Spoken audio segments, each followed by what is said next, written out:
Kali ini kita akan coba bahas bagaimana cara menggunakan template admin. Yang saya contohkan ini, saya menggunakan templatenya ruang admin ya sebagai panel saya nanti ya. Ketika nanti kalian sudah download filenya, biasanya kan kita bingung ya, karena scriptnya atau filenya itu kan banyak banget. Nah, bagaimana kalau kita ingin menggunakan PHP native? Posisinya filenya kita taruh di mana?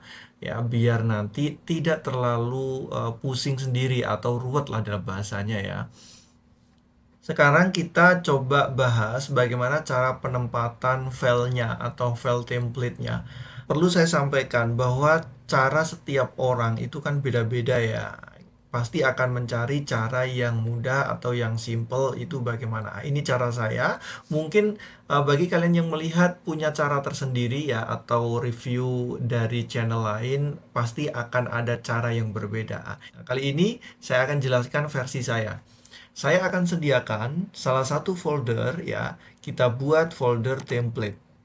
Kemudian file ruang admin ya, itu tinggal kita taruh di dalam file template. Oke, kalian bisa menaruh langsung satu folder ya, satu folder utuh atau kalian copy saja isinya. Nah, kalau yang contoh kali ini, saya hanya mengcopy atau mengambil folder yang ada di dalamnya saja. Saya taruh di dalam folder template. Oke ya, itu yang pertama. Kemudian bagaimana cara di indeksnya?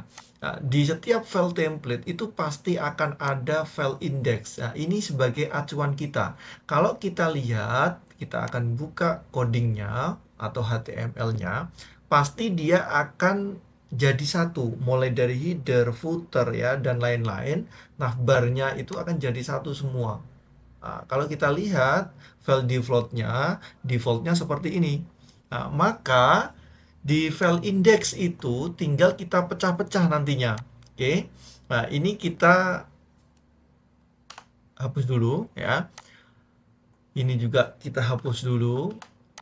Konsepnya seperti ini. Jadi yang file besar ini kita akan pecah-pecah jadi 4 bagian. Yang pertama yaitu bagian navbar, kemudian ada sidebar, kemudian ada halaman, dan yang keempat adalah footer.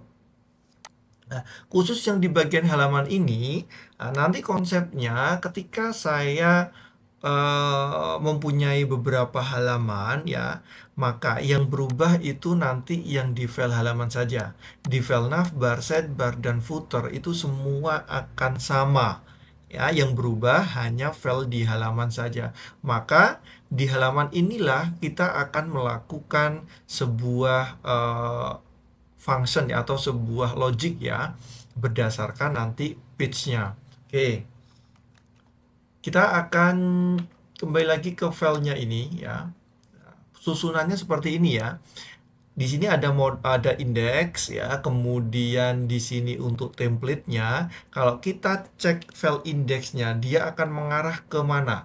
Nah, jangan sampai ketika kalian menggunakan file index kalian taruh di halaman utama atau di tempat yang paling depan, padahal template-nya berada di dalam sebuah folder. Jangan sampai kalau kalian salah menempatkan atau mengambil file CSS dan JS-nya, maka otomatis template-nya juga tidak akan jalan secara maksimal.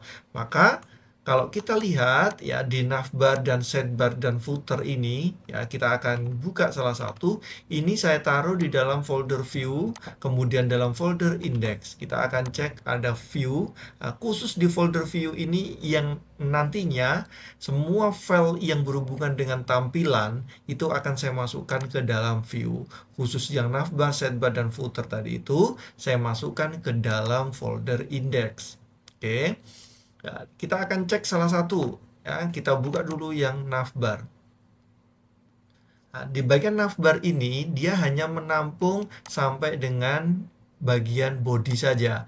Nah, kita cek di CSS-nya ini ya. Kita cek di CSS-nya ini. Jangan lupa yang berhubungan dengan template yang tadi ya, maka kita manggilnya foldernya dulu ya, karena kan sejajar ya indeksnya itu, maka dipanggil foldernya dulu, baru dia mengikuti filenya. Oke, kalau kita cek file aslinya kan seperti ini nih Ya, file aslinya kan langsung dia ngambil vendor, ngambil CSS. Nah, berhubung filenya sudah kita taruh folder vendor, folder CSS ini kita taruh ke dalam folder template, maka kita panggil dulu folder template-nya. Oke. Begitu juga yang bagian footer ya. Footer ini kan nanti berhubungan sama JS-nya ya. Di bagian JS-nya pun sama ya. Kalau kita cek di bagian bawah, dia mengambil dulu template, folder template ya. Kalau kita cek file aslinya, itu kan seperti ini ya. Dia langsung ngambil folder vendor, dan JS seperti itu. Nah, itu konsep untuk yang CSS dan JS-nya. Jangan sampai tampilannya nanti kurang maksimal ya, atau ada errornya. Itu dari segi tampilan. Oke, kalau kita cek, kita logout ya. Sorry, ini belum saya bikin untuk logoutnya. Saya kembali ke login ya. Ketika loginnya nanti sukses ya, kan kalian akan arahkan ke page home ya. Nah, inilah fungsinya. Ada fungsi di bagian halaman. Nah, ini adalah kontennya. Jadi yang berubah-ubah itu nanti adalah file halaman. Nah, di file halaman kalau kita lihat ya, kita login dulu. Nah, ketika dia sukses, dia akan diarahkan ke halaman index. Kemudian page-nya adalah page home. Nah, kita akan lihat file halamannya. Nah, file halaman kita taruh di index ya, sesuai dengan script yang ada di sini. Halaman, kita coba buka. Nah, dia akan membaca page home, ada nggak di sini? Sudah kita identifikasikan nggak? Nah, di page home sudah kita tulis ada case home. Jika ada page yang namanya home, maka dia akan diarahkan ke view home dashboard. Nah, ini tinggal kalian arahkan saja. Di bagian view, kalian tinggal bikin foldernya saja. Bikin folder, kemudian di dalamnya kalian ingin arahkan filenya apa. Oke, penulisannya tinggal kalian tulis di dalam folder view, kemudian kalian tinggal bikin folder saja dan kasih filenya apa. Nah, kuncinya ada di sini. Secara umum gambarannya seperti itu ya.